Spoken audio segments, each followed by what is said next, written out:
Hello, BookTube. Hello, friends. Welcome to Lizziefaye Loves Books. I'm Elizabeth, and I'm going to do something today that I rarely ever do. It's kind of a tag video, although I'm really looking at it more as a challenge for the rest of the year. But if you have not seen it, it is called the Beefcake Book Challenge.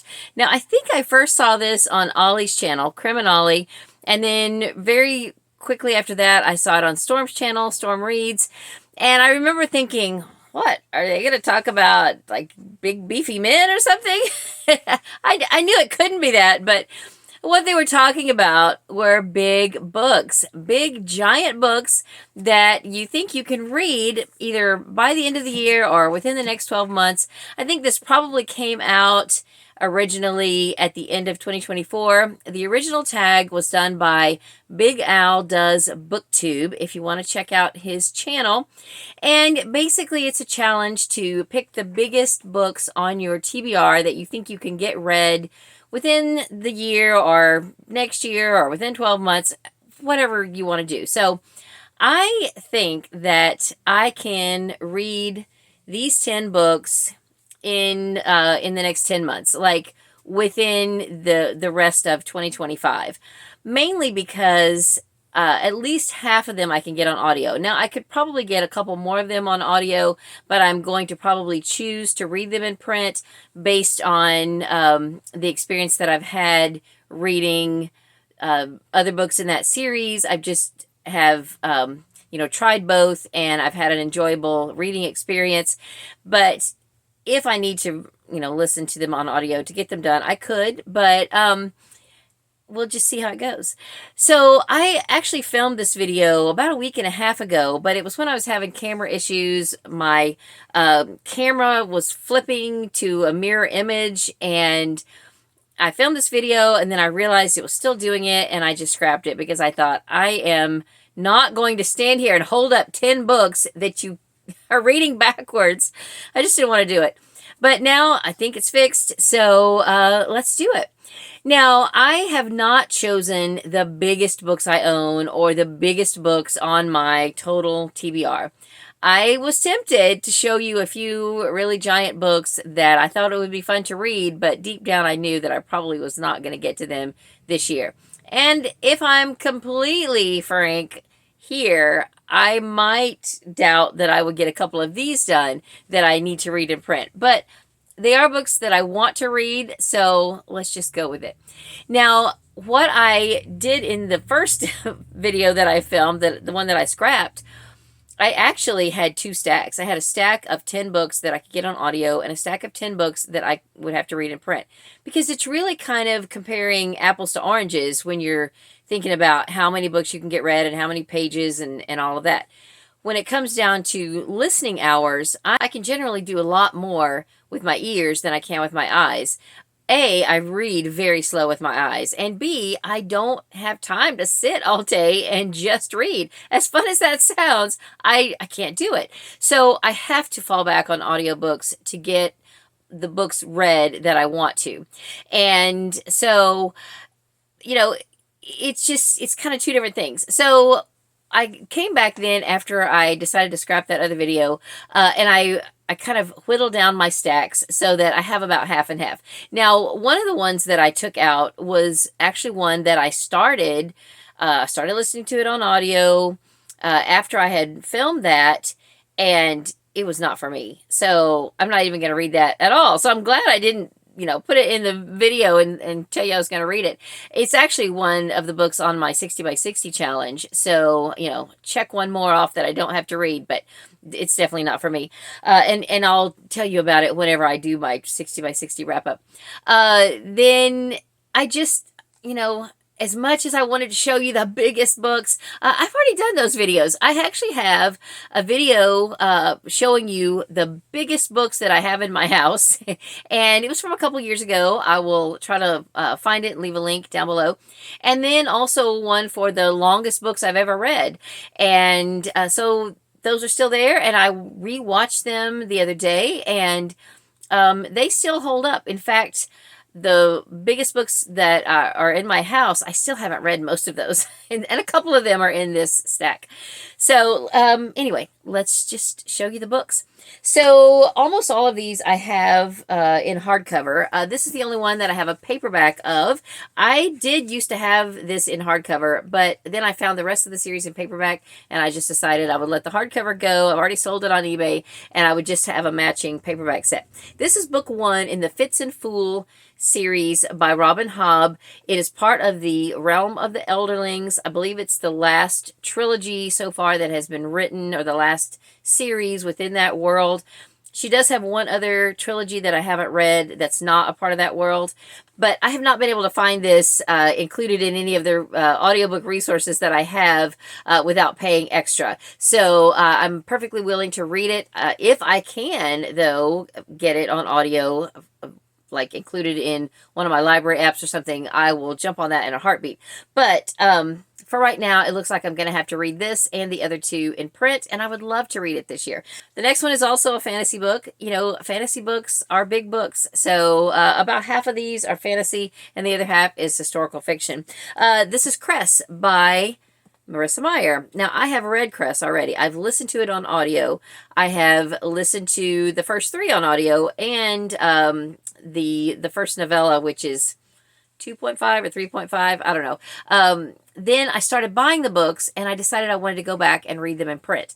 So I've read Cinder and Scarlet in print, and now I want to read Cress in print, and then go on and read Winter and Stars Above and Fairest again. I have not ever read Winter. It's a bigger book, but before I can get to Winter, I need to reread Cress. So that's why I have it in the stack. Now, it looks bigger than it is, but it's only 400 and something pages. This also is not that big of a book. This is the 5th and final book in the Trials of Apollo series by Rick Riordan, and it is called The Tower of Nero. I showed this in my Serious About Series video because I'm not really excited about reading it. I kind of lost interest in the series, but there's a new Percy Jackson series that I think takes place after this, so I need to just go ahead and get this one read. I just can't find it on audio anymore through any of my library resources, and I don't really want to take the time to read it in print. So I'm still up in the air about what I will do. It might be worth it just to go ahead and purchase it on audio, but I don't really need to keep it and own it either. So I don't know. We'll see. This one I would also happily listen to on audio if I could find it. This is Murtagh by Christopher Paolini. This is book 5 in the Inheritance Cycle. It is a doorstop, and I have really enjoyed the other books in the series, and I'm excited to get this one read. I don't own it. This is a library copy. I did check it out. I would love to own it, and hopefully by the time the year is out, I will have my own copy. But as of right now, I just went ahead and borrowed this from the library so I could show it to you. Another library copy that I want to get for myself is a historical fiction book. This is book 3 in the Kingsbridge Chronicles by Ken Follett, A Column of Fire. This is available to me on audio. I can get it on audio CD, and I may still go ahead and listen to it. Actually, it might be available digitally now that I'm thinking about it. But I did read Pillars of the Earth and World Without End in print, and I really enjoyed the experience of reading it in print. I just chinked away a few pages at a time. It took me several months to read each of them, and I skipped last year, so now I'm up for the challenge of picking this one up. Now, the next 5 I will definitely listen to on audio. This one is not really much to look at, but it's The Robe by Lloyd C. Douglas. This is a biblical fiction book. I can get this one on audio, and it's part of my 25 in 25 challenge, which was 25 Christian books that I would like to listen to in 2025. It originally was 25 before 25, but we saw how that worked out. So now I want to get these 25 books read. And this is one of the longest ones in that stack. These 2 were also in my 25 by 25 stack, but I'm thinking that I will move these to my Serious About Series list because this is a duology, and replace these with 2 other actual standalones in my 25 by 25 list. But at any rate, I'd like to get them done this year because they are taking up a lot of space on my shelves. These are both by Francine Rivers. One of them is Her Mother's Hope, and one of them is Her Daughter's Dream. I can never remember which comes first, but they are the 2 books that make up this series. One I'm already listening to right now, actually this month. I started it at the end of February, The Clockmaker's Daughter by Kate Morton. This is a historical fiction. It's actually a dual timeline, but there's a historical and then a more modern day timeline. Kate Morton does that very well with the two timelines and everything. So I am enjoying this so far. It's not wowing me, but I'm still enjoying it. And I'm only maybe like a third of the way into it. So I still have a long way to go. And then coming in as the longest and largest book that takes up the most space on my shelves, we have The Stand by Stephen King. I would suspect that this is probably on a lot of people's Beefcake challenge. It is, I think, the long version, and I own the long version in my Audible library. So I would like to get to this year. I did attempt to start it a year or two ago. I got a little ways into it and I knew that I was not going to get it done. So I just put it down, and whenever I get back to it, I will restart it because I don't like to carry things over from a previous year or anything. I will definitely restart it and I will listen to it all within the year. All right, so now that I've shown you the books, the next question is, how thick are they? And the answer to that is 17 inches. When I stack them one on top of the other, they are just about exactly 17 inches. And then the next question is, can you read them all? Well, I think that yes, I can. Because I can get at least half or more of them on audio, I don't see any reason why I can't get all of these read within the year 2025. And then the next question is, can you lift them? Well, and yes, I can lift them. 17 pounds, 11 ounces. And the next question is, how many pages is it? Well, since I'm going to do a combination of audio and pages, I went ahead and just added up both. So the total page count of all 10 of these books comes to 6,400 pages. And then the total listening hours is 229 hours. Now, y'all know I like to speed things up. If it is a digital audio that I can get on my phone or something, then I am all about speeding that up. Now, a couple of these, if I listen to them on audio, I can only get a CD copy, so I cannot speed that up.